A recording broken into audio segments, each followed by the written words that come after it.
single o na sidecar? Side na sidecar. Taga San Fran. Pila na mo katuig, ma'am?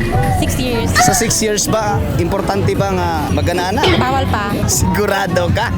6 years? Sa 6 years, wala ana-ana na ito ba? Strict parents. Wala. Ikap-ikap. Wala. Gunit-gunit. Wala. Sa relasyon, importante ba nga ana-ana? Siguro sa uban, dili. Ganun nagkaingon man ka nga dili importante nga ana-ana sa relasyon. Strict akong parents. So, nakita na sa video. Ano sa maka-ready nga magpaana-ana? Pag makasal na. Ana-ana bago kasal o kasal bago ana-ana? Kasal sa. Paano pag mabala nimo nga pisot na siya di ay? Tuloy siya. Hugot o luag? Pugot. Nga naman ang lalaki karon para sa ako. Sa. Hugot man nilang ipangitaon sa nasa hugot. Ambot sa mga laki, mas lamian guro sila. Asa ka nabilong dito? Pugot. So ang hugot pwede ba na mo luag? Oo.